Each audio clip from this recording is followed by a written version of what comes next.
The infinite inning goes on. How could it not when there's no escape from the infinite inning? Life keeps reinforcing that. It's been a strange week, I won't lie to you. I experienced, I guess you would call it a professional setback, and not for anything that, insofar as I know, I did, but just because of business. And it's fine, it was a freelance relationship, and these things happen. As Mark Twain wrote at the end of Huckleberry Finn, I've been there before. And I'm not overly troubled by it. I can be philosophical about it, and I hope to be able to use the time that's been liberated from that pursuit to work on projects that are of a less transient nature. But at the same time, when you think you've built something, a relationship and some stability, and it turns out that you haven't through hopefully no fault of your own and maybe not anybody's fault.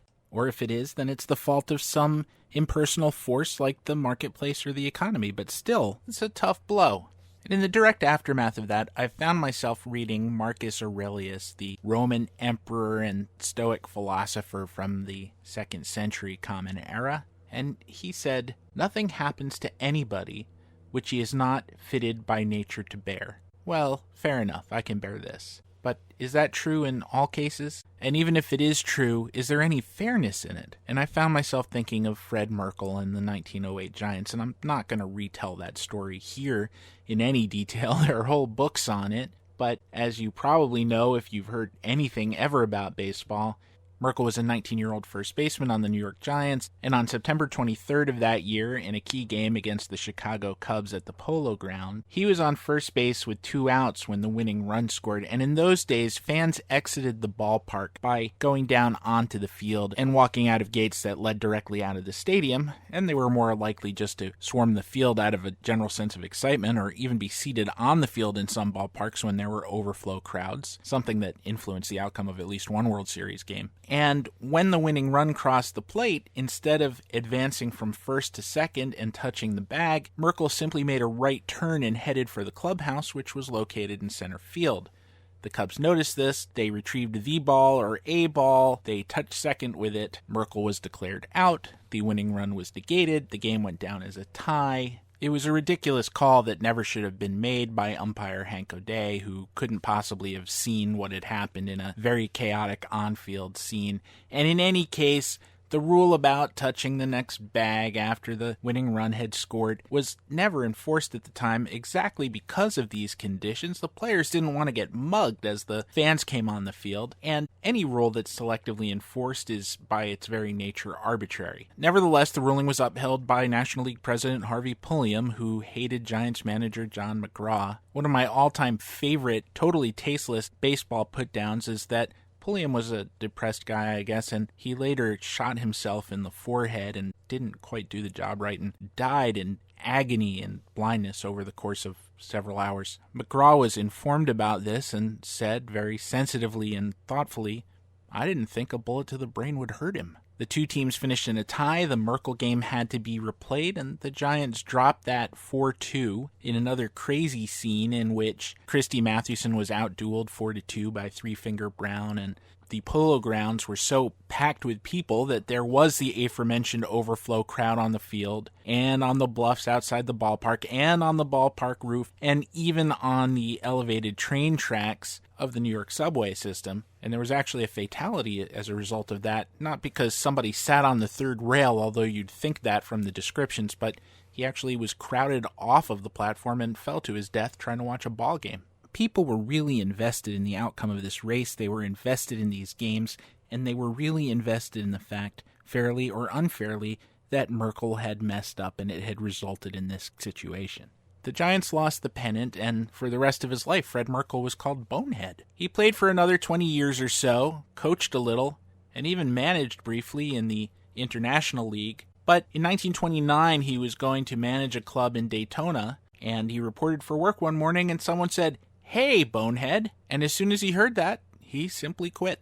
That was it. It was over. It hurt him that badly. He just couldn't hear it anymore. And so I returned to Marcus Aurelius. Nothing happens to anybody which he is not fitted by nature to bear. Did Merkle bear up under it? Sure, he didn't off himself. In another sense, he just took his ball and went home, gave up a job that presumably he wanted, left a game that he presumably enjoyed being a part of, because he couldn't take the epithets anymore. I guess it's all how you define things. One of my favorite writers, Harlan Ellison, once said that giving over more than 2 days to intense personal pain is self-indulgent. As somebody who suffers from chemical depression, I've failed that test on numerous occasions on a rolling and ongoing basis. Maybe so did Fred Merkle, but he had a reason to. The Stoics were all about deflecting adversity. No, that's not right. That's not the right word. Accepting it, refusing to be angry at it or bitter. There was always a plan. Even if you couldn't perceive what the plan was, you had to accept that it was there, and that if something bad happened to you, well, that was just the way that the universe had mapped things out. And therefore, the challenge to you was not to rail against it, but to be the best person that you could be under the circumstances. This is another thing that Marcus Aurelius said, that when you were tempted to be bitter when something bad happened, don't say, this is a misfortune, but say, to bear this worthily is good fortune. Well, that's an awfully high bar. And the thing is that when you pull back the camera on our own lives, most of our own lives, or on Fred Merkle's life, 1908 was 109 years ago. There have been thousands and thousands of baseball games since then, and hundreds of World Series games, and championships won and lost, and Bill Buckner moments, and so many goats beyond Merkle that you could start your own cheese factory. And the sheer volume of it makes any one of them seem fairly trivial. And ruining someone's life, or feeling ruined over it for that matter, it's just not worth it. It's just something that happens. And everyone involved with that has gone to dust, as all our adversaries will one day be dust, and all our problems will be forgotten. So I say, shake your fist at the sky, shake it at clouds. Don't be a stoic. Don't be Fred Merkle. Don't quit. Say, hell yeah, I was a bonehead then, and I might be a bonehead now, but I'm not going to be a bonehead tomorrow, whereas you'll be the same jerk you always were. I don't think there's any other choice. I'm Stephen Goldman, and this is the Infinite Inning Baseball Podcast.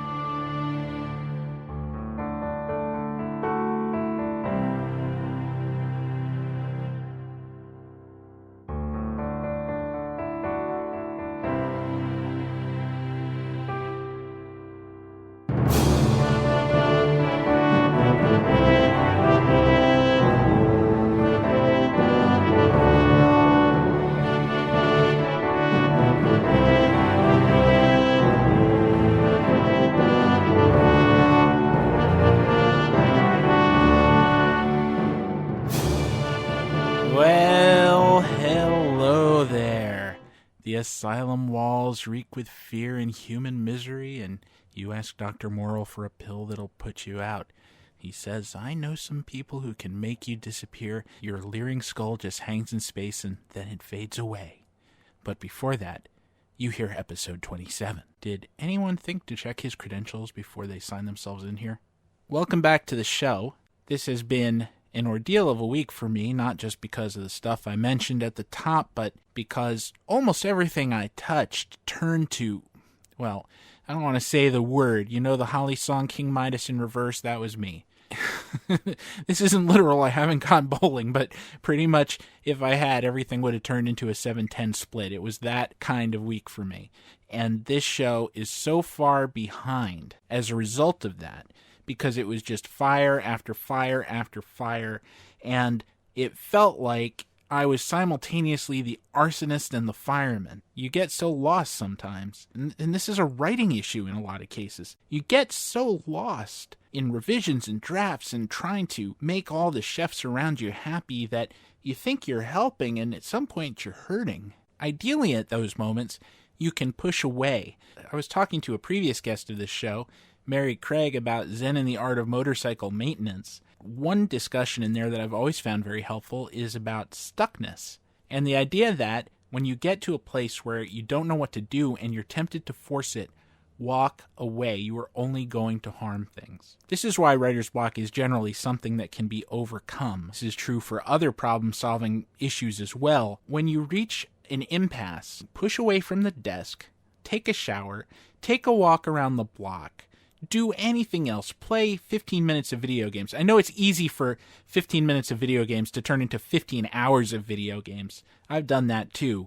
But just change the subject momentarily. And if you can't do that, just work on a different thing that you've got to write, different problem that you've got to solve. I always find that when I'm working on one thing, my brain is working on another. As I'm writing about George Washington, say, I'm thinking about Babe Ruth. And when I'm writing about Babe Ruth, I'm thinking about George Washington. Did they ever meet, or did I just make that up? The generally unfair part about the whole process is that the one time that your brain will not think about George Washington is when you need to write about George Washington, and will not think about Babe Ruth when you need to write about Babe Ruth. There's something about staring too directly at a problem that often will obscure it.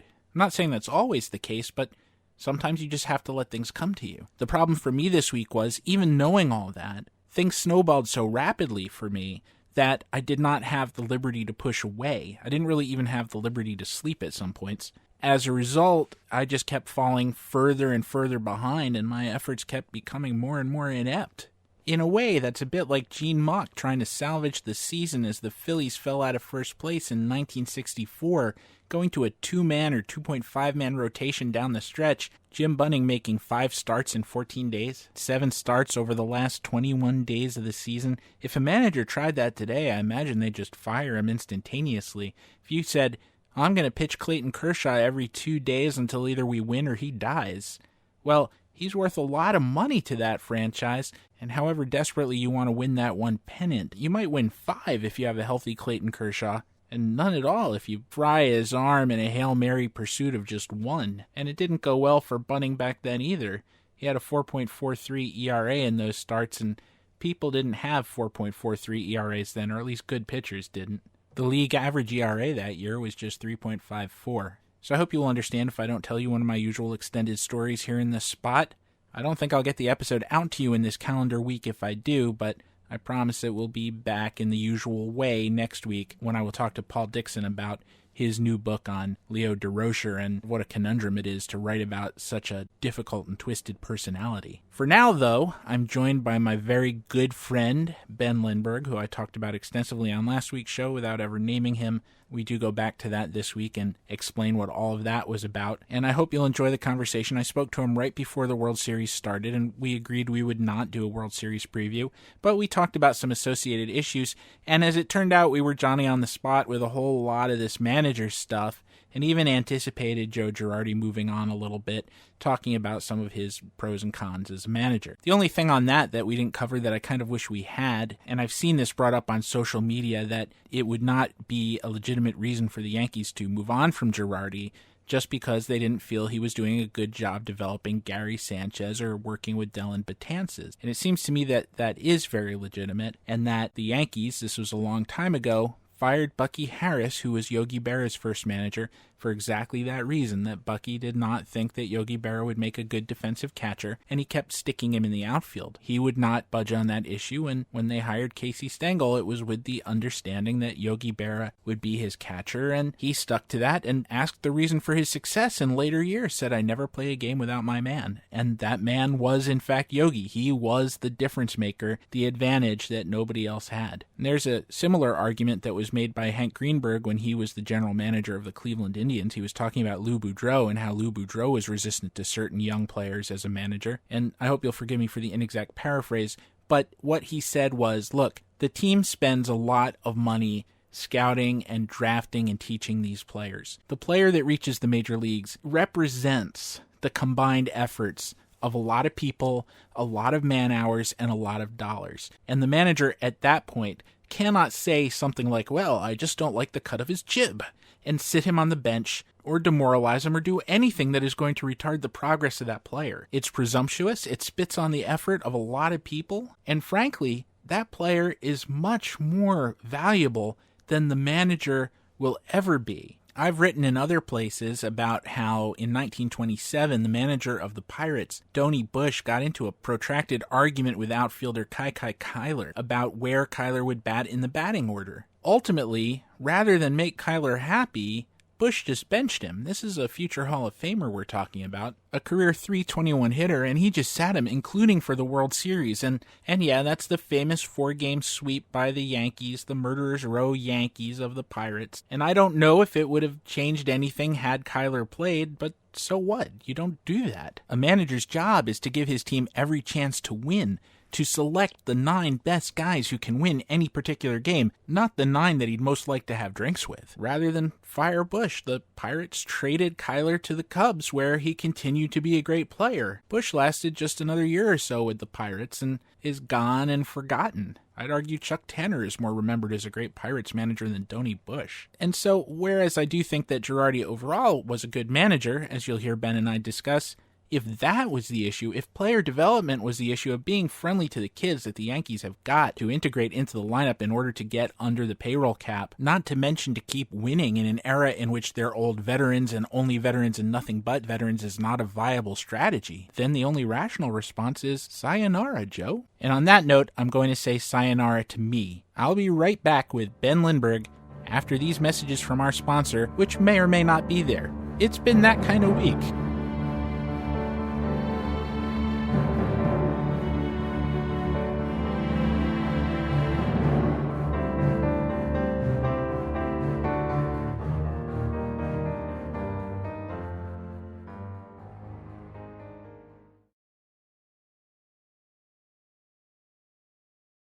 He's the co-author with Sam Miller of The Only Rule It Has to Work, otherwise titled 7 Basic Rules for Dating My Baseball Team.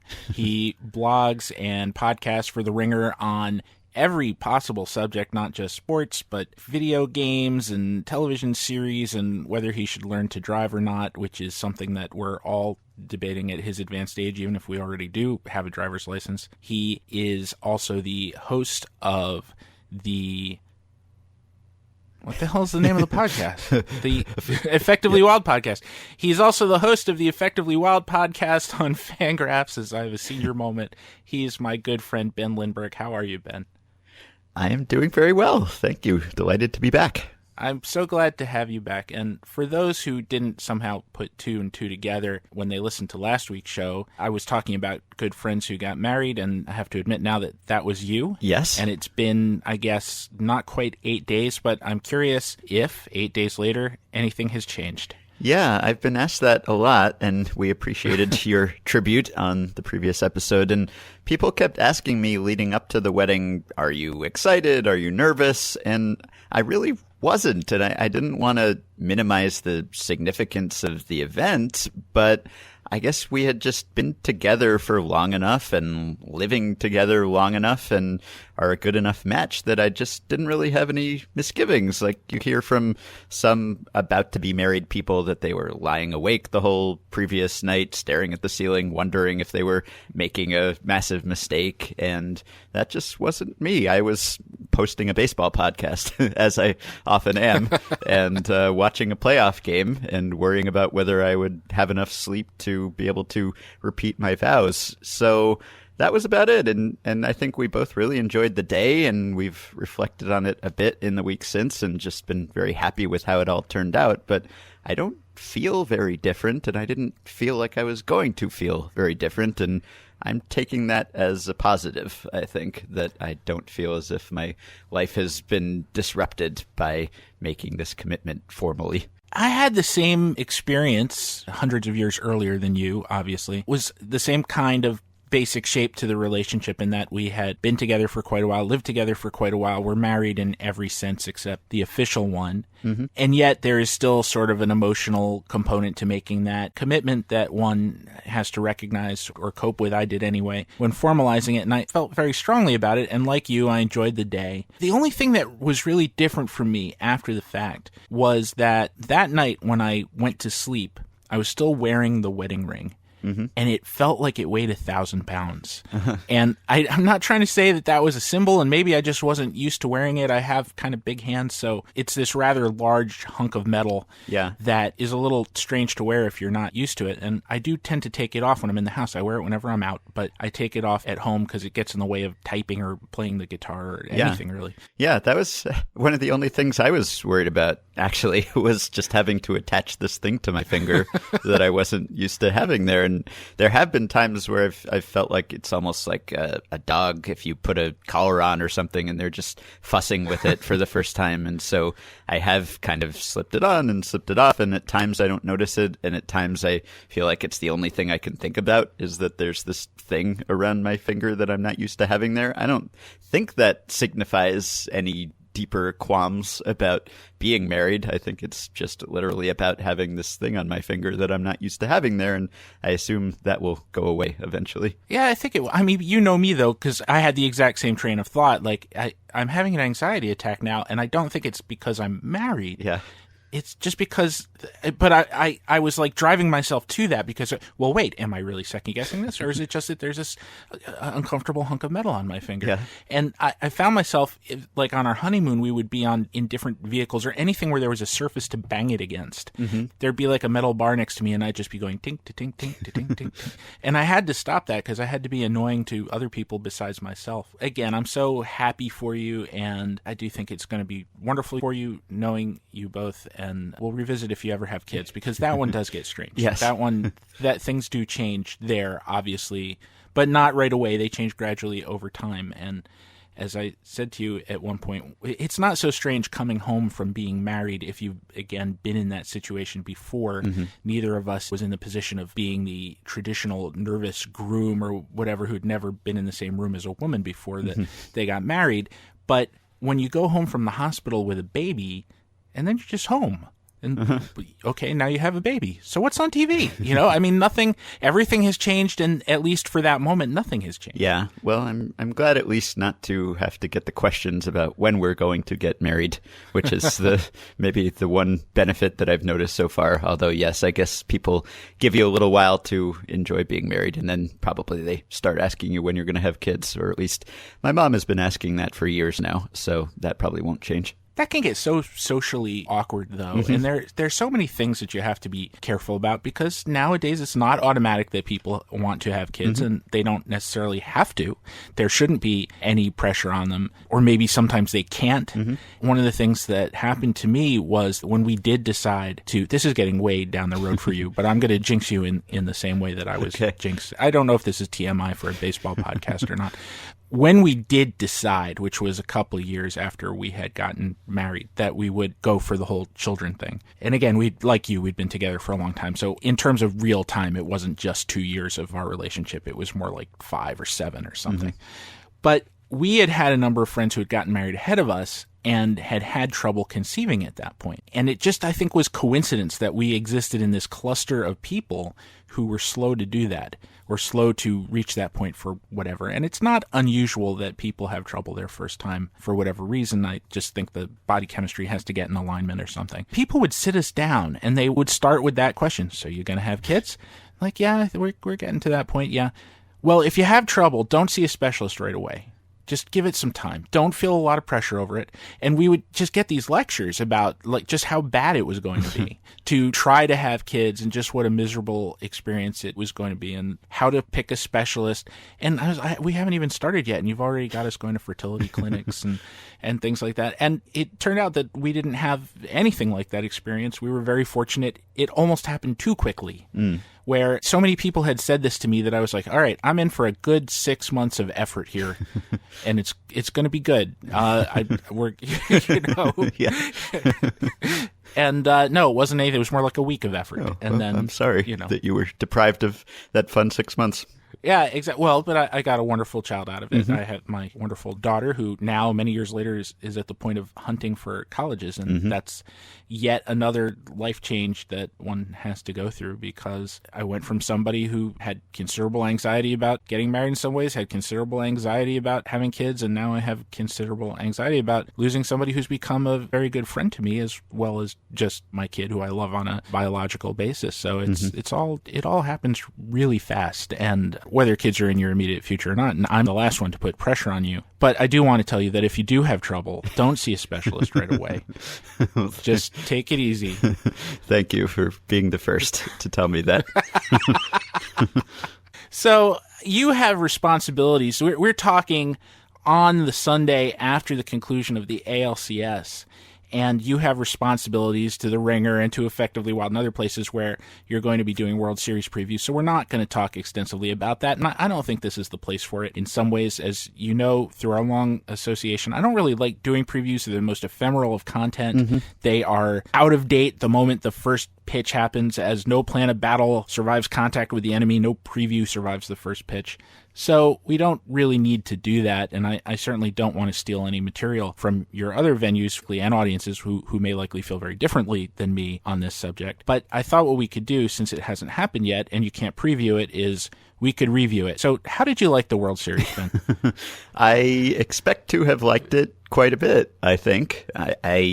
You're right about previews, and I always feel the same way. And the challenge, I guess, is always to try to come up with something that will be a recurring theme throughout the series. So if you can identify some aspect of a team that matches up very well or very poorly with their opponent, then in theory, at least, this is something that will keep coming back, and you'll be able to keep linking to your preview piece and sound smart because you pointed out this was going to be a factor before it even began. But that's hard to do because it's baseball, and this is not a sport where you kind of draw up game plans to tackle a specific team that are drastically different from what you do throughout the regular season, really. So it's hard to come up with that kind of thing. But the matchup of these two teams, the Dodgers and the Astros, and by the time people are hearing this, they'll have known how the first 2 or 3 games have gone. But at least on paper, this is a very compelling matchup between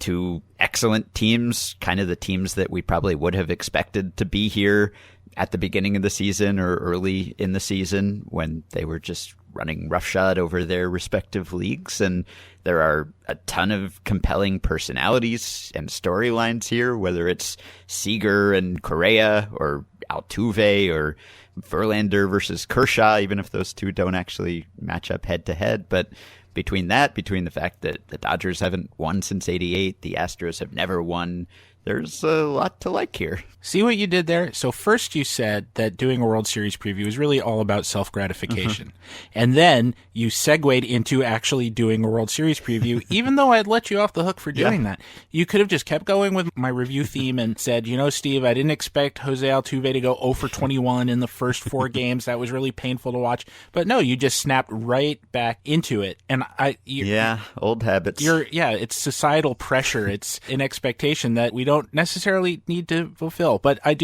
will give you full credit for that. I agree with you that, now I'm going to do it. But these are the two teams that if you can just divorce yourself from whatever one's parochial rooting interest is, if you're a Yankees fan or an Indians fan or whatever, and just say, if you wanted to see the matchup of the two teams that seem to be the two best teams in baseball, that we finally got it. We don't always get it. And I think whatever happens, and it could be a sweep. It could be anything. I always go back to the 1954 World Series. Not that I was around, but the Indians won 111 games. They set an American League record doing that. And then a Giants team that was just pretty good. I think they won 97 during the regular season, which is still great, but they were certainly not the favorites, and they knocked the Indians off in 4 games, of which the famous Willie Mays catch was just one out of a whole lot of other outs that they made. Yeah. So, who knows?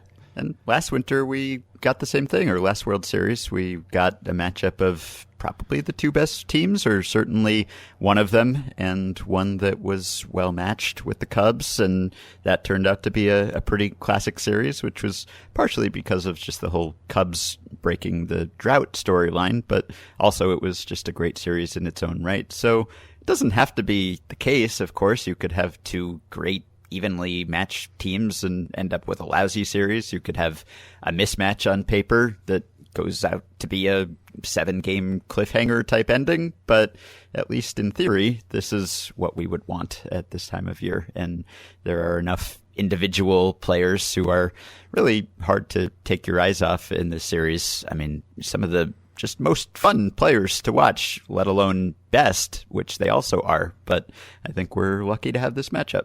Do you think enough time has passed since the last one, since you brought up Cubs Indians? At the time, I'm always looking for endings in a way. Stories naturally end, right? One of the problems I don't mean to keep talking about comic books on this series. It could be TV series too, at least in the old days where they didn't have intentionally limited runs for television series, but something like MASH would go on for 11 years. Yeah. Stories are meant to end.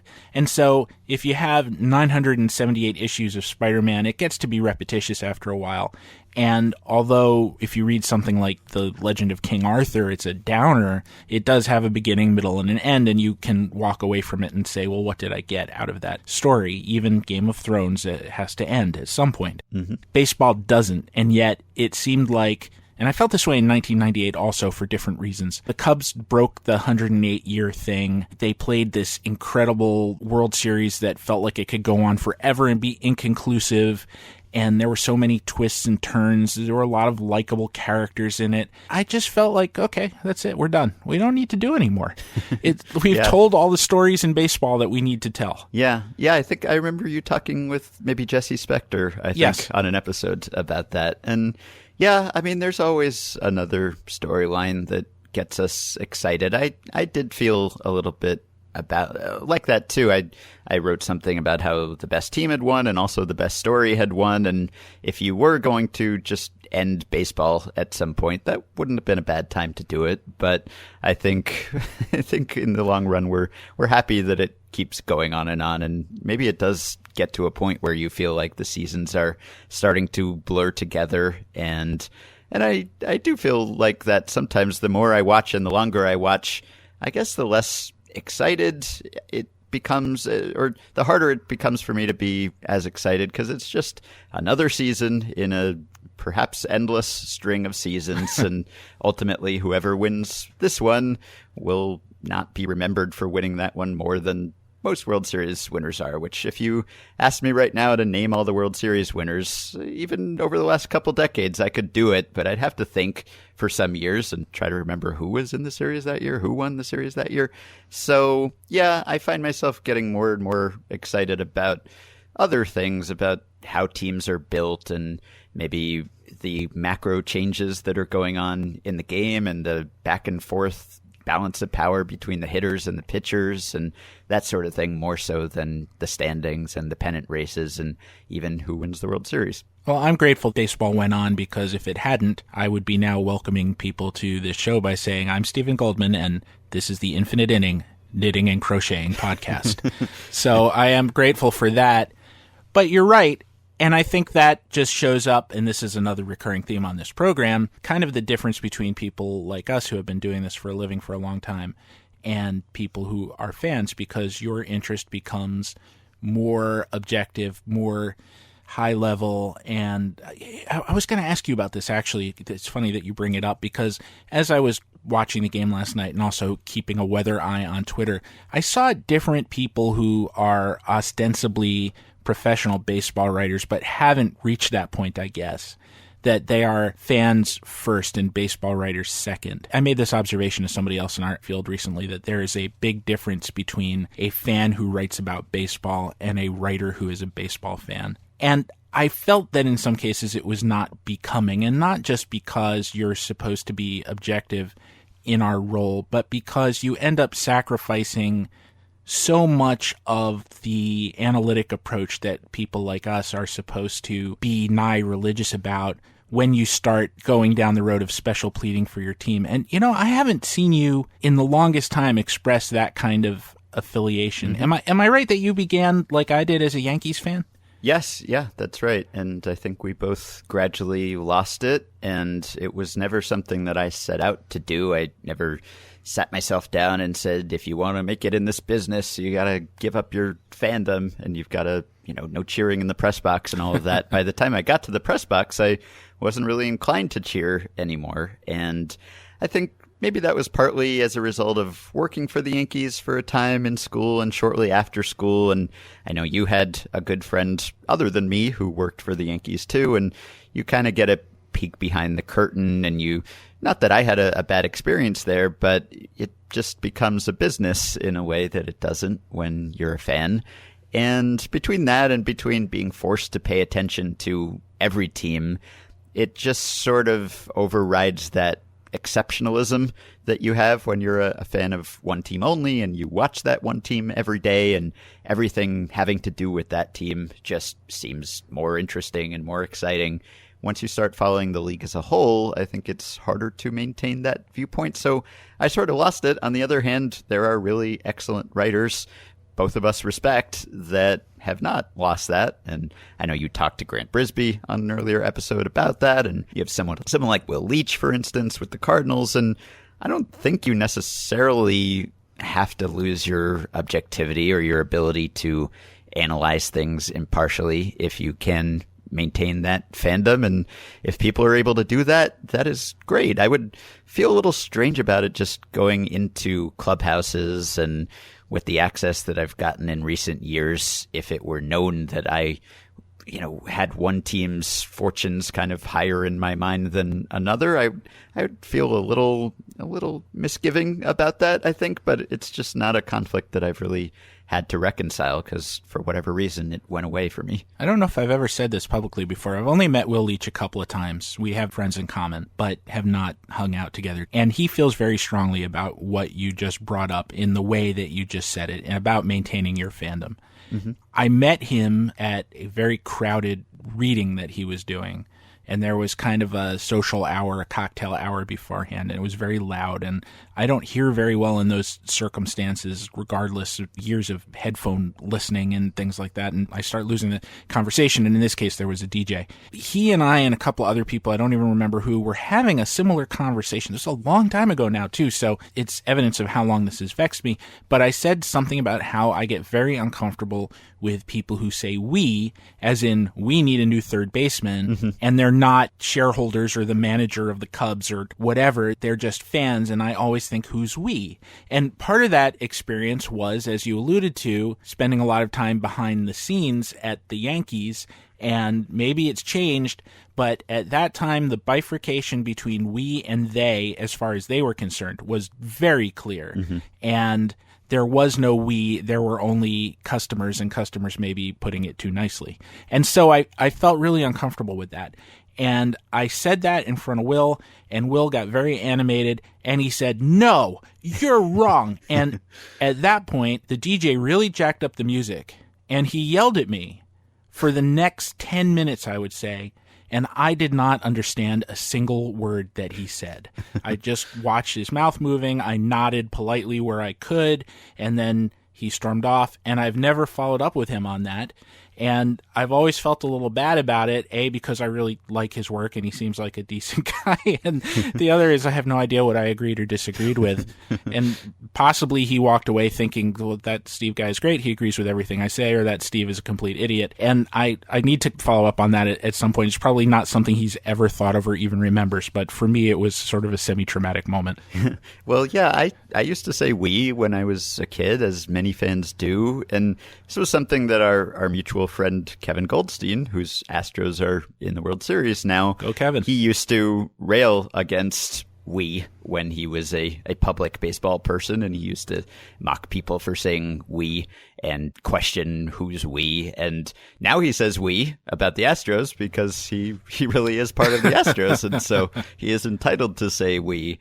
And I don't mind if someone says we. I used to have that kind of identification with a team, and in a way, part of me misses having it. And if someone is still able to have that, good for them. I guess if I don't know the person and they start saying we, I might be somewhat skeptical about their impartiality, and maybe it would make me take their analysis with a grain of salt unless I know their work and have read their work and know that they can say we, but also take a clear-eyed look at the team. But yeah, it's something I lost a long time ago, and I do get it back a little bit in the playoffs, not on behalf of any one team, but I do feel that suspense that you feel when you're a fan, which is a hard thing for anyone to feel over a 6-month, 162-game season where any one game means so little in the grand scheme of things. And then you get to the playoffs, and even though I'm not really rooting for anyone, I do start feeling the stakes and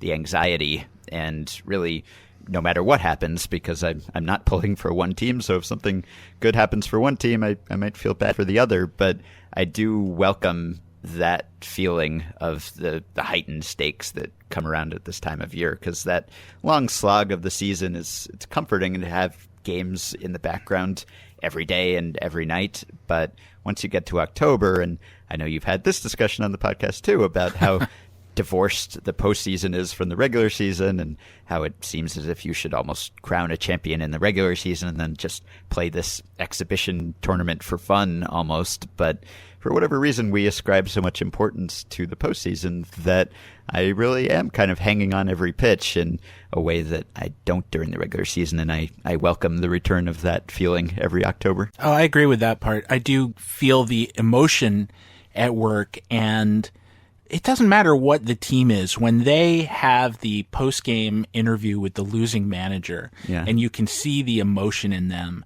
and the way that they have just seen 6 or 8 or 10 months of their life come to a kind of terminal point, at least for this calendar year, I start to choke up. Even if I don't like the manager particularly, even if I don't think he's a great manager, I feel for the human being in that situation, that they just saw something a dream die, essentially.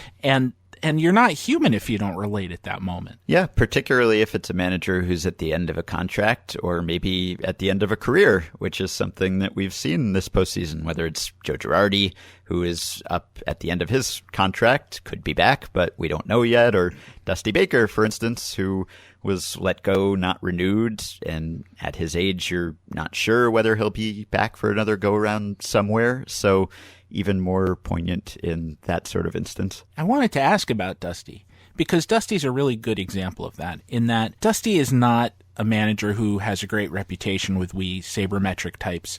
And you brought up Kevin Goldstein, and I remember having a conversation with Kevin years ago about this very subject, where I was saying, yeah, but he bats Corey Patterson and Nefi Perez leadoff, and he hated Mark Bellhorn, who walked 90 times a year, and he called him a base clogger, and I just have so many problems with Dusty Baker. And he said, but his players love him. His teams are so professional. All those guys are up for every game. And I respect Kevin, but maybe I didn't let that sink in with the weight that it deserved at the time, because that is a big part of the manager's role, and maybe a bigger part than the other thing. And I think he got kind of a raw deal this time around, in that he did what he was supposed to do. If the Nationals lost, I don't think it was on him. They won 97 games in the regular season, which is almost as well as you can do. Maybe they should have won 100, but it's all academic in the end anyway. He loses a playoff series, which it's harder to do to win a World Series than it was in Casey Stengel's day or John McGraw's day, because we've got 17 layers of playoffs between winning a division or a wild card now and getting to the World Series. I don't think you can hold that against a guy, and yet here he is, 68. He has yet to win a World Series, and we don't know if he's going to get another chance. Yeah, and I don't think it's fair to penalize him or hold him responsible for Nationals' failures in the postseason that predated his time there. Obviously, the Nationals have failed to win a playoff series with this very talented core that they've had over the last several years, but that's not his fault, whatever happened before he got there, even though maybe it has contributed to this reputation or all this wailing and gnashing of teeth about the Nationals losing a playoff series. And I agree with you. I think that the long run is more important than that short series in which the manager can only exert so much control. And I think Dusty has improved as a tactician in the ways that we used to criticize him. I don't think he is regularly running pitchers into the ground the way he once did. The game has changed around him, and he has, at least to some extent, evolved with it. And he does some curious things sometimes still, like batting Jason Worth second or something like that. But he's also, I think, shown some patience with young hitters. And Joe Sheehan has made the comparison between Corey Patterson, you just brought up, and Michael Taylor this year, who Dusty did a good job of breaking in and developing. So I think he's changed, and I don't know that we can lay the blame for their loss at his feet. I think it's pretty rare that you can do that with a manager. And even in cases where you seemingly can, the most egregious cases, whether it's like Mike Matheny and the weird Michael Wacha game a few years ago, or Buck Showalter and the Zach Britton game, those guys survived those mistakes. And those are notorious moments to this day, but those guys are still with the team. So I think in most cases you do prioritize getting there. And we saw with Dusty's predecessor, Matt Williams, that's the worst case scenario for a manager, where he just loses the clubhouse and you have almost open revolt and people choking each other, and then big exposés in the paper after the season with players either anonymously or openly condemning the manager. And that was what Dusty was hired, I think, to prevent. And from all appearances, he did a good job of preventing that. And I don't think he did something so egregious in the NLDS that he deserves to be let go for that. But for all we know, there were behind-the-scenes conflicts that we're just not aware of that either led to this or contributed to it. But just based on what we can see, yeah, it does seem like he sort of got a raw deal. Or you could say the same thing maybe about John Farrell in Boston, who had a lot of success and was the first Red Sox manager ever to win back-to-back division titles and won a World Series with the team. And all in all, yeah, he had a couple last-place finishes in there too, but his overall track record was pretty positive. But it just seems like at some point with certain organizations and certain managers, you just get to a point where the message doesn't resonate as well anymore, or there's just a growing sense that it's time for a change. And I don't know why it was time for a change in the Nationals case with Baker, but I think that happens, and it's not always clear why. One of the best, I think, explanations of what you just said was offered by Sparky Anderson many, many years ago. He was, as you know, the manager of the Big Red Machine in Cincinnati and had no small amount of success there with that great team, and they let him go. And he was asked why. He was still obviously a good enough manager to go off to the American League and win a World Series with the Detroit Tigers as well. But he said sometimes they just get sick of seeing your face. Yeah. And I think that's true, that in familiarity breeds contempt. And in any clubhouse or any organization, it could be the players or it could be the general manager, it could be the owner. Just for whatever reason, they don't want to deal with you anymore. Mm-hmm. And you lose effectiveness, and it's time to go. And it doesn't mean you'll never be effective again. It just means that you need to resort the cast and have a different bunch of guys hearing your line. And it's been interesting to me that it seems like we're almost going back to an older model of manager, potentially, or at least a few years ago, I was writing and others were writing about how it seemed like there was a new model of manager where it was this recently retired, fresh-faced former major leaguer who maybe had no coaching experience or managing experience at all, or very little. And guys like Ausmus and Matheny and Walt Weiss in Colorado, and maybe you could lump Matt Williams in there, although I think he had been a coach for a brief time. But these were not guys who had been retreads and had kind of been recycled by team after team, or they had not come up through the minors and proved their chops in AA and AAA. These were young guys, and there seemed to be some sense in this, in that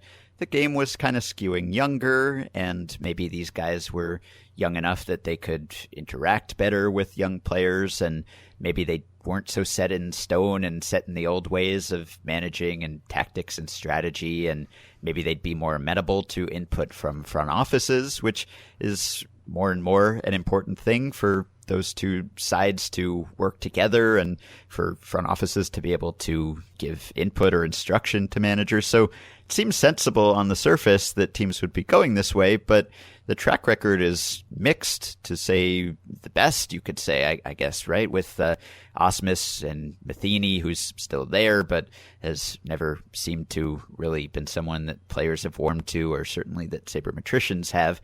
And Walt Weiss, for instance, didn't last very long, and it took Bud Black coming in to take that team to a playoff spot, or Dusty Baker taking over for Williams and solidifying things. So maybe this is cyclical, and obviously managers have always had to come from somewhere, and they've always come from the player ranks for the most part, but it does seem as if there is still some value to having that veteran voice who's been there for a while and just kind of has a firm hand and maybe knows what he's doing when he gets there, as opposed to learning on the job.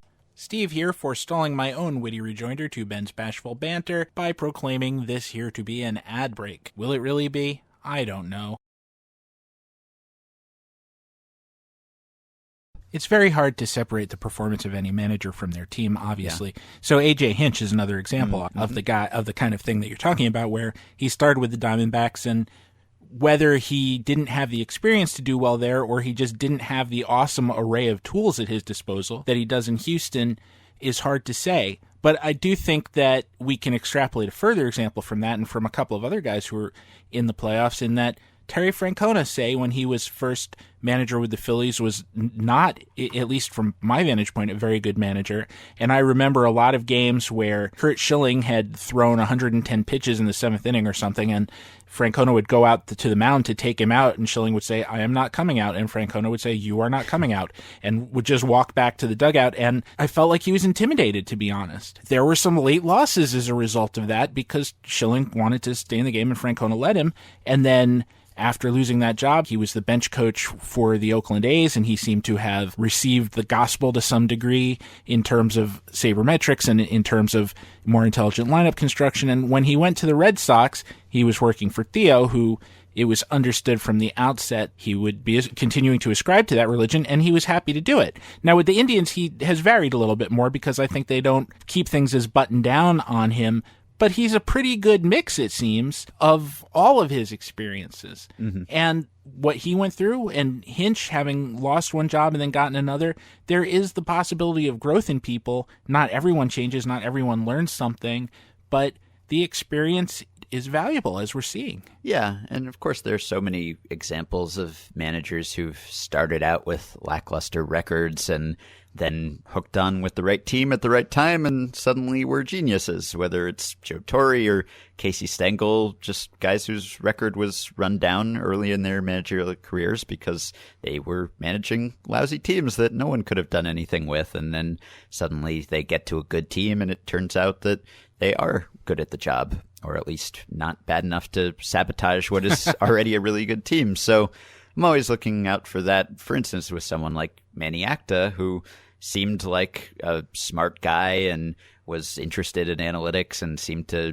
do pretty well with his players, but was managing the Nationals in the late aughts and then the Indians early in this decade, and those were just not good teams for the most part, and so his overall record is subpar, but he's always seemed to me like a guy who could get another chance, and it seemed like he just recently had a close call with the Mets, who, as we speak, have just reportedly hired Mickey Callaway instead, but Acta was reportedly in strong consideration for that job. So he's always been someone I've looked at and thought, this is someone who, if he hooks on with the right team down the road, he might be hailed as an excellent manager who just started off with terrible teams, because often you don't get your pick of the choicest managerial jobs when you're a rookie manager. You take whoever will give you a job, and often that is some rebuilding team or some team that's not expected to win right away, and so that drags down your record. And then if you're lucky, you make enough of a name for yourself that eventually the Yankees will call, and then you can rack up all the wins over a decade or so and retire with a really great record. I feel obligated to mention, as I always do when Manny Acta's name comes up, baseball prospectus reader Manny Acta, and a guy who's always touted the book Mind Game, which we did many, many years ago about the Red Sox, and I've always been a fan of his, and frankly I have no objectivity where he's concerned, because whatever he does, he says that he was influenced by stuff that I worked on and wrote, and so I do hope he gets another chance and that he wins 150 games that year. 150-12, I don't think that's unrealistic for a manager as good and as sensitive to quality as Manny Acta is. And I do want to add, just to what you said, I was thinking of this story that when managers do get that second chance and they go from a bad team to a good team, and then people will say, well, he didn't know how to win with the Braves, which applies to both Joe Torre and Casey Stengel. Yeah. The Yankees are so good that anybody could have managed that team. But part of that is also knowing, having had the experience of bad teams, what a good team looks like, and how not to mess with it, and to just do the minimum that you can do and go through the season that way. And sometimes a good organization makes that possible. And I was thinking of Joe McCarthy, who late in his career went from the Yankees to the Red Sox. And Joe McCarthy was known as a guy who set a very disciplined clubhouse, and it wouldn't fly today. It was a different world back then, but he would say, this isn't a club. You come to the ballpark shaved and dressed. You look professional. All our players wear ties on the road and that kind of thing. Then he went to the Red Sox, and they said, Ted Williams doesn't do any of those things. Ted Williams refuses to wear a tie. Are you going to have problems with Ted Williams? And he said, No, because Ted Williams hits .410, and frankly, I'd be a moron if I picked a fight with Ted Williams, because if you have a .410 hitter, your job is just to shut up and enjoy it. Mm-hmm. And somebody else might, a more rigid personality wouldn't have known to say that. Mm-hmm. Yeah, and sometimes that fatigue with a certain personality that we were just talking about, or the message stops reaching the right ears at a certain point. But sometimes it works the other way too, where you will have a manager who just doesn't gel with a particular group of players, and if he gets another chance somewhere else down the line, maybe that message will resonate. So, and that's often the case with coaches who get acclaimed as gurus too, right? Like the pitching coach who can fix everyone, or the hitting coach who transforms people. And then often you look a few years down the road and those guys aren't really getting that kind of result anymore. And you never know whether, well, was it just a fluke the first time it happened, or was it just that he was in a place with the right group of players at the right time who were willing to listen and were particularly coachable and amenable to his methods, and everything worked out great. So I'm always suspicious of that sort of pitcher whisperer or hitter whisperer, whether it was Kevin Long for a while with the Yankees, or Ray Searage recently with the Pirates. And those guys might be great, but often it's hard to come up with examples, and maybe there are a few, but hard to come up with examples of guys who've just maintained that level of brilliance for decades, seemingly. And one guy who doesn't get mentioned in that kind of conversation, and I was talking about this on Effectively Wild recently, is Rick Honeycutt with the Dodgers, their pitching coach, who doesn't really get that kind of press as the brilliant person who's able to reinvent pitchers. But if you look, he's been with the Dodgers for a very long time now and has survived multiple cullings of coaches and managers and general managers. And when that happens, and Bud Black was another guy who was able to do that with the Padres. He survived a few regime changes before he finally left. That to me is a pretty good endorsement of a coach, and unless it means that he's just managed to collect compromising photos of people in power or something, if he is able to survive that changing of the guard, where so often a new manager or a new GM will want to bring in his people, if a certain guy just survives multiple nights of long knives like that, then you start to wonder whether there is something about him that really does work with anyone. And maybe with Honeycutt, he doesn't get a lot of press because he's never angling to leave and never has to pump himself up in the press because he is just so firmly ensconced there. Another example of that, and this is timely because he was just reassigned, is Dave Righetti, who was the pitching coach of the Giants for, like 18 years or something crazy like that. Yeah. And he was just moved up to the front office, and they obviously had a miserable year. But again, what is the chicken and egg of all that? Is the fact that, say, he couldn't cure Matt Cain throughout Matt Cain's long, horrible contract, testimony to the fact that Cain just had injuries erode his skills to the point that he was no longer a major league hitter, or did Dave Righetti's skills cease to work? You know, why should anything get pinned on him for a year in which Matt Bumgarner went riding his dirt bike into a cliff or something, or off a cliff? It's very hard to know where it all starts and stops. Mm-hmm. Yeah, at least from our perspective, which is why I'm happy never to have been saddled with a manager of the year vote, at least to this point, because I wouldn't know what to do with it. So what do you think of, we've really heard 3 of these managerial assignments announced. We've seen, as you said, that Mickey Callaway is going from the Indians to the Mets. We have Alex Cora, at least in theory, it seems like it's all but a done deal once the World Series is over, is going to take over with the Red Sox. And then Will Ron Gardenhire, after health problems and other things and having left the Twins, he is going to take over the Tigers. And I feel bad for 2 of 3 of those guys for exactly the reason that we're talking about or have been talking about. If Ron Gardenhire has grown at all in the years since he was managing the Twins and seemed very small-bally, almost unconscionably small-bally to my point of view, he's not really going to have the opportunity to show it off with the Tigers team, which is very old and has some contracts that they are undoubtedly stuck with. And the Mets are just a mess. And where Callaway's pitching expertise might help salvage a Steven Matz or a Matt Harvey or something. It's just as likely that he won't, because injuries are injuries, and there isn't really a second line to that pitching staff, and they just don't have a lot there. So I feel like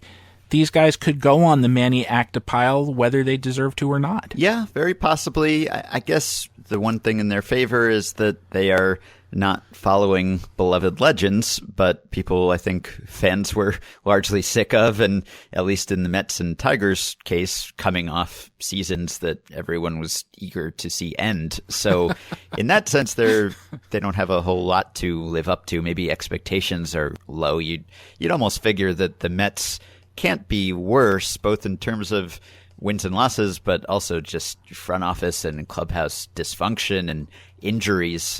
There almost has to be a dead cat bounce with them in the coming year, and maybe Mickey Callaway gets some credit for that, fairly or not. And yeah, I would guess that not all of these guys were in the position of being able to wait for the cushiest job, and Gardenhire has been away from the managerial position for some time, and the way that he left the Twins, maybe there weren't a ton of teams clamoring for his managerial services. So at this point, he just may have wanted to get back into that office, and this was the only opportunity that he expected to be presented to him, and probably won't be a very rewarding one, as the Tigers seem like they're heading into a long, dark night here. The abyss, yes. Yeah, basically. So I don't know whether that's good or bad for job security. Probably ultimately bad, I suppose, even though expectations are low.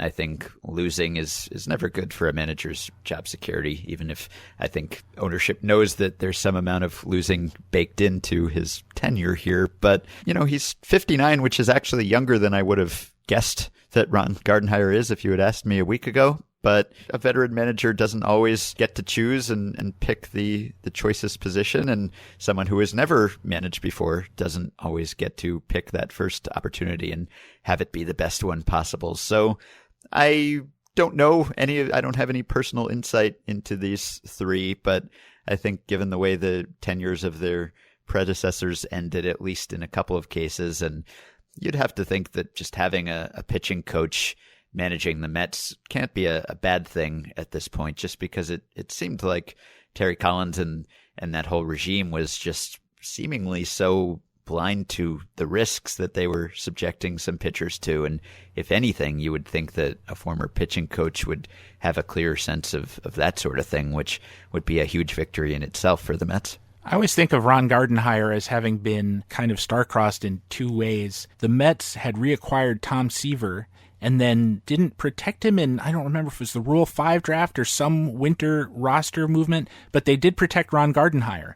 And the Chicago White Sox, this is the winter between 1983 and 1984, I think, drafted Tom Seaver. We think of the Rule 5 draft as being for young players, but no, they took Tom Seaver, added him to their roster, and he had a couple of good years left, and the Mets still had Ron Gardenhire, who they kept trying to make their regular shortstop or regular second baseman or just be a utility infielder. And he was still with the organization in 1986 when they won the World Series, but they never called him up. He just sat in Tidewater all year. So, and then they traded him. So he missed all the fun. He cost them a Hall of Famer indirectly through no fault of his own. So I always feel kind of bad for him in that way, and sort of want to see him I'm sure this is the furthest thing from his mind, but I want to see him get validated after all that. Yeah, too bad the Mets didn't hire him for their job, and he could have redeemed himself with that organization. Well, that would have been a more perfect story, but again, I'm not sure that that's going to happen anytime soon with this organization is the problem. At least Cora certainly seems to be a top managerial prospect. He's someone whose name has been mentioned and had been interviewed before, and it seemed clear that he was going to get that chance somewhere. So I'm always interested in which type of manager teams are targeting, and it just seems to be a mix here. We've got a former pitching coach, we've got a former player who hasn't been out of the game too long and hasn't managed before, and we've got Ron Gardenhire, who's a retread, and that sounds kind of negative, but that is often the model for a manager, is that these guys get one job and then they kind of float around and they resurface when you're least expecting them to. And I don't know that he'll have anything like the success he had at times with the Twins with this Tigers team. But again, low expectations at least. Cora is kind of the Bryce Harper of managerial prospects. He's the guy everybody was talking about. So the Red Sox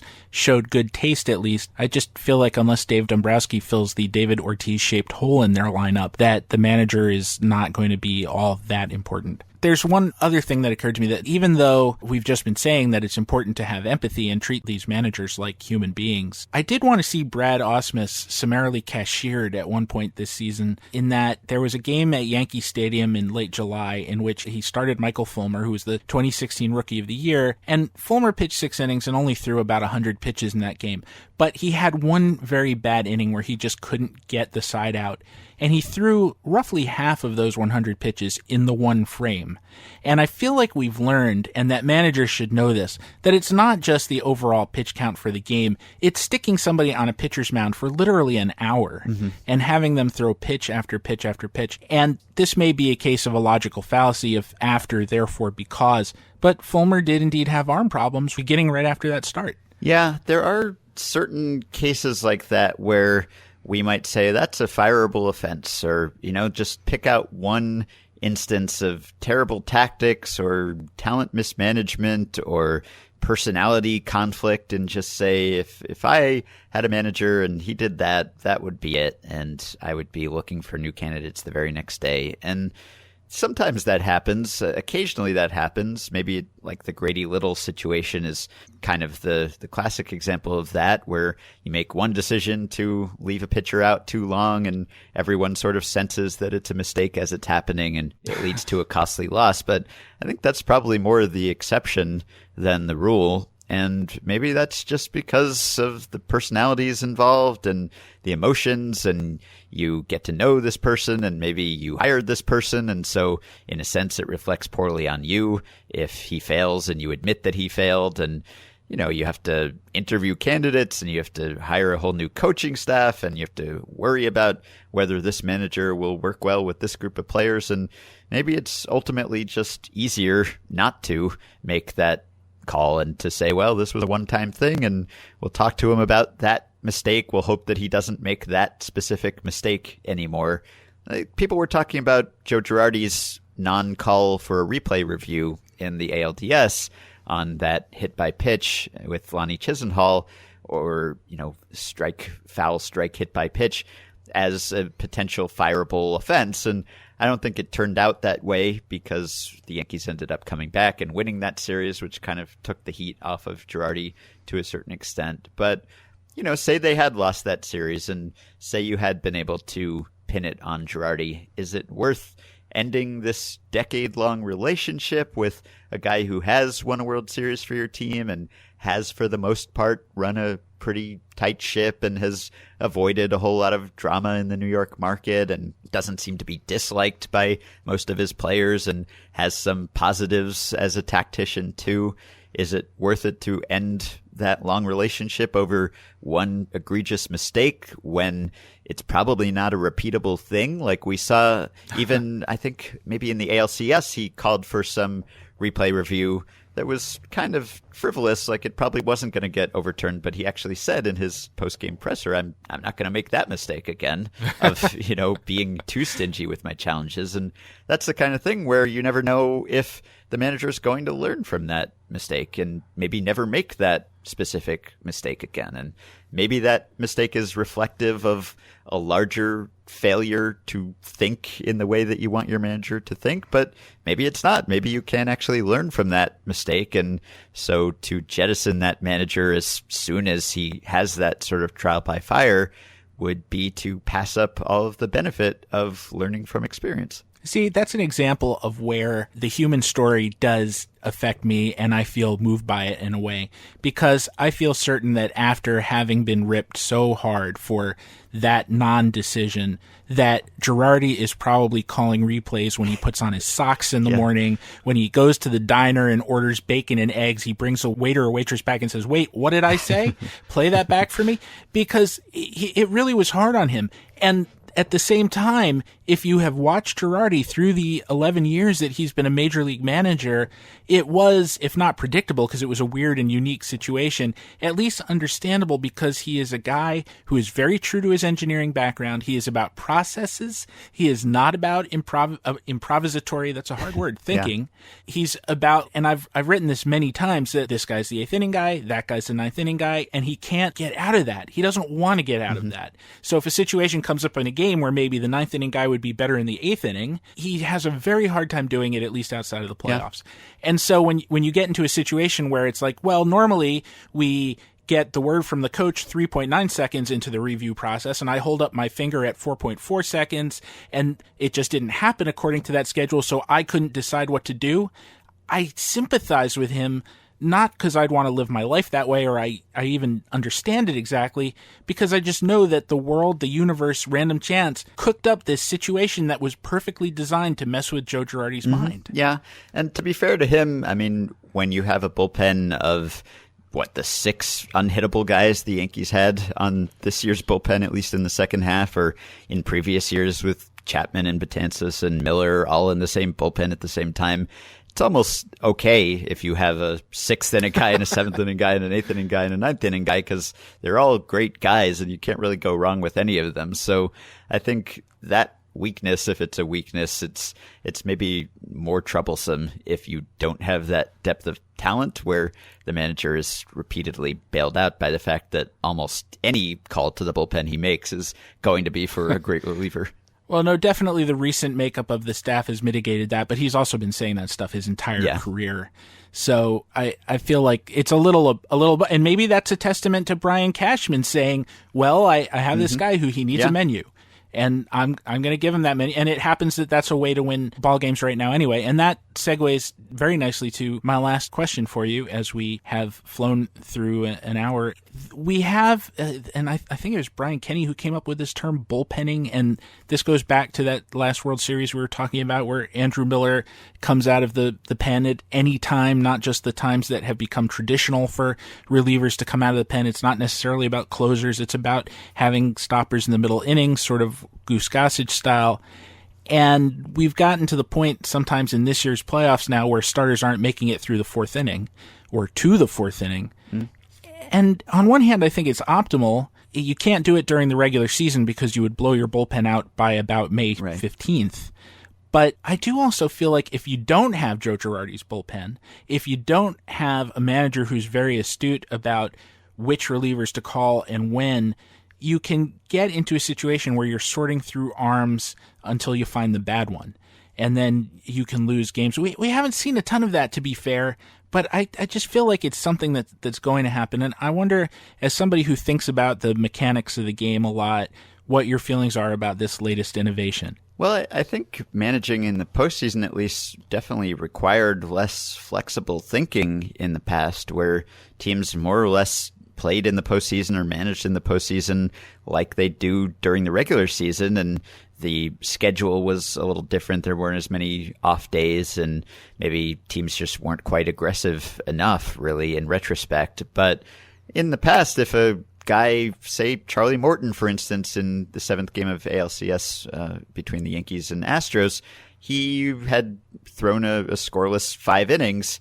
And in the past, I think for the most part, starters were left in until they gave you a reason to take them out. And that's not the case anymore. There's really no point in a game where a manager can sit back and say, I'm just going to ride this guy until he gives me a reason not to. You have to look and you have to say, well, Charlie Morton, look at what he's done the 2nd time through the order and the 3rd time through the order, and it's gotten pretty grisly this year, and I have these guys available, and these guys might be better even though he's pitching well. And we know from certain studies that even if a starter is pitching well, that doesn't mean he's going to continue to pitch well, and vice versa. So it's a lot more complicated, and I think just the style of baseball in the regular season and postseason has diverged, and so that requires a different kind of thinking and sort of a continuing education for managers. But we've seen some teams go all in on the bullpenning, and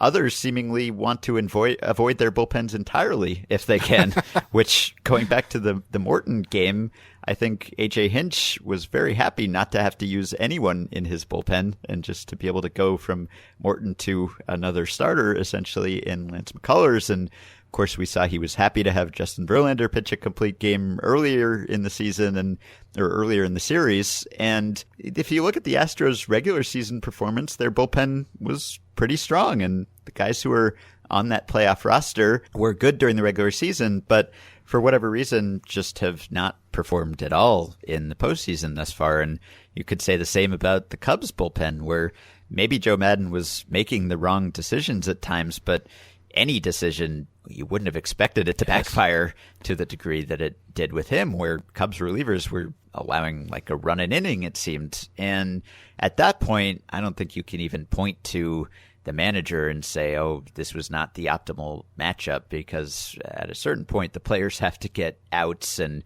even if you're not fully exploiting platoon splits and history and projection systems, most of the time the relievers are going to get the outs, whether they're the right relievers or the wrong relievers. And that has just not happened for certain teams this playoffs. So I think there's a lot of sense to it. And from a spectator perspective, it's probably not the best, in that I've caught myself thinking through the early innings of a lot of these postseason games, hey, we're on pace for a 3-hour game or a sub 3-hour game. And it's always, it's like a Lucy and Charlie Brown with the football sort of situation, because inevitably you get to the 4th or 5th inning and then suddenly the rest of the game is played at a 4 or 5 hour pace and you end up with a 3.5 or 4 hour game. And it's largely because of the bullpen, the constant merry-go-round of bringing in relievers multiple times in innings. So it's definitely different, and I think it makes a lot of sense, but you have to have the right group of guys. And last year with Cleveland, I think it was the right group of guys in that, A, they needed to do this because they were very shorthanded in the rotation, and they also had some maybe unusually unselfish relievers who had been groomed to do this and had already made their money and were okay with not getting saves. And that's not the case for every bullpen, and not every team is equipped to do that the way that the Yankees were under Girardi in the last couple of years. So I don't think it's necessarily a blanket one-size-fits-all policy, although there are elements to it that I think any team can learn from, mostly with the idea of not sticking with a starter too long. I was going to bring up the Madden Cubs thing as well, because it's just fascinating how an entire bullpen, which was maybe not the greatest bullpen ever in the regular season, but it certainly wasn't bad, just kind of up and walks off the job en masse. Had we been in the regular season, he would have sorted through options until he found one that worked, but there was no time for that, and that's why he's home. And of course he has egg on his face, but he was aided and abetted in that because he had no good options. But the thing that I find most interesting about this, and about kind of what we'll now call the Charlie Morton effect, is that this is not new information. And it's always fascinating when we reach an inflection point with things that we've known for a long time, and suddenly it becomes au courant and accepted by everybody. You know, batting your power hitter second, that was Casey Stengel used to lead off Hank Bauer. Billy Martin batted Ricky Henderson and Don Mattingly 1-2 in 1985, and Mattingly drove in 145 runs that year, which had more to do with Ricky, but also to do with the way that the batting order sequenced up runs. And so, like, if you'd been paying attention, that was not a new thing that, say, have Aaron Judge up there. And similarly, I can remember a discussion about pitchers in the second and third time through the order, going back to Bill James, and having those stats available. And just as, say, platoon factors are universal for almost everybody, the fact that starting pitchers lose effectiveness after a few innings is also universal for almost everybody. That's kind of a contradiction in terms, but stay with it. More or less universal, say. And they've just shown everything that they have to show, and they get tired. And on one hand, I mourn the fact that I don't think we'll ever have that Jack Morris 1991 game again, because that was an exciting and kind of heroic thing to watch. But then at the same time, you also have to say to yourself, it wasn't necessary, and it wasn't even smart. And it wasn't smart then, and it wouldn't be smart now. And so even though we're not going to have that anymore, this is the right way of doing things. But it's strange that people only get it now when they should have known it all along. Yeah. And maybe that Justin Verlander complete game 124 pitch start, that was close to, I guess, the Morris kind of outing, or as close as we come these days. But you're right. I mean, I think there were a few Octobers there where we were just kind of a chorus every October would be, he didn't pull his starter quickly enough. He had too slow a hook. And it felt like we were just copying and pasting our analysis from one year to the next, because it seemed like every team was making this mistake repeatedly. And it got to the point where you were weary of even making this observation, because it felt trite. It felt old hat to start recycling this analysis. Here's the manager's mistake. It's the same mistake that every manager makes in every postseason game. And I'm glad that we don't have to do that anymore. And for the most part, we don't, because it really was getting tiresome.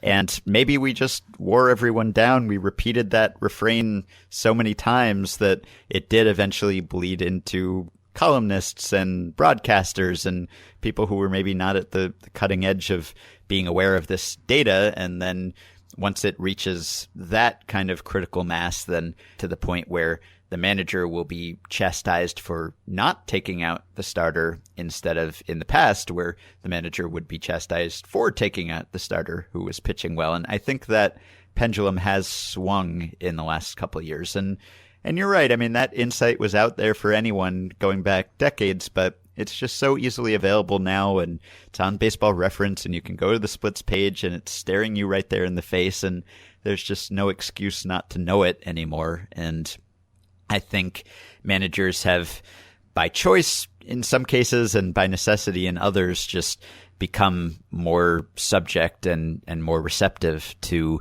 input from front office people who have probably been lamenting this kind of pattern for years, but maybe have not been able to breach that gap there where, well, it's the manager's purview and we can build the team and then the manager can run it into the ground and that's his right and privilege. And now I think it's not really looked at that way, where the manager is sort of the trustee of the team, but is not necessarily the arbiter of every decision in the way that he once was. And so you're right. I think that has finally swung all the way, and we no longer have to repeat this until we're blue in the face every October.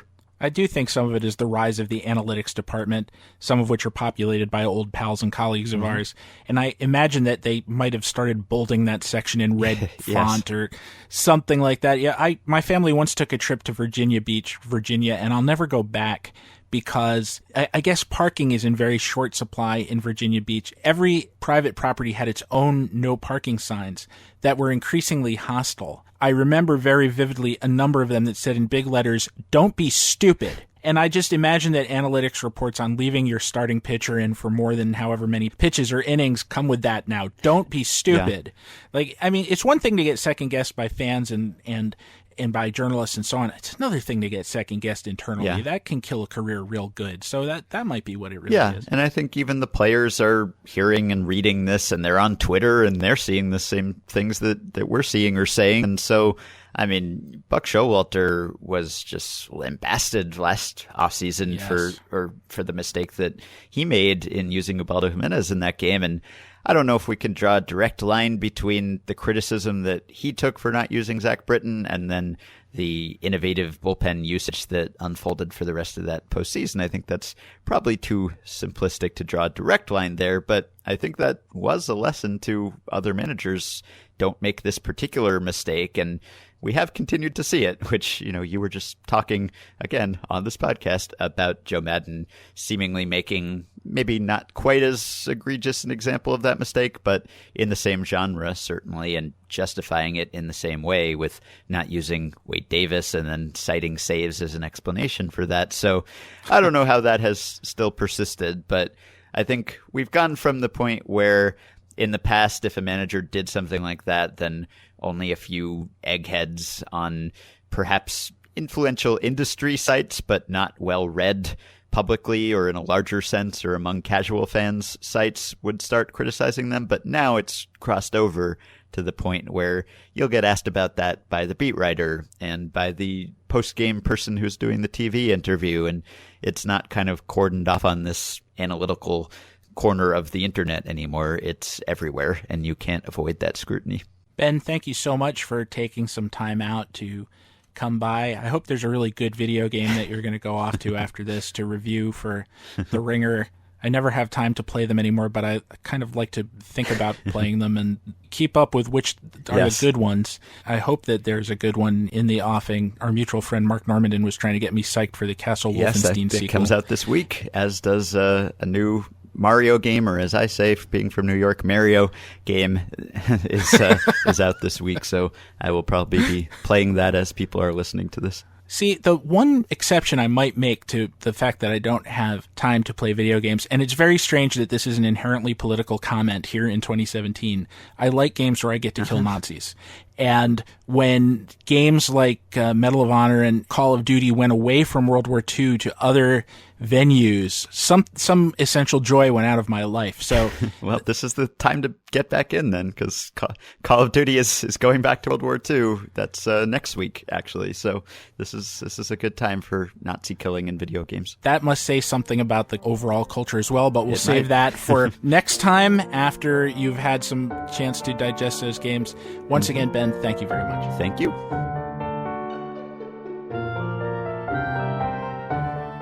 Cease your playing in construction sites. We have come to the end of another episode. You can follow Ben Lindbergh on Twitter at Ben Lindbergh. He makes it easy for you. He's that kind of guy. And you can follow me at Go Stephen Goldman. Why Go Stephen Goldman? Because if I'd said Go Bernard Schwartz, you'd be all like, who's this Bernard Schwartz and what have you got against him that you want him to go?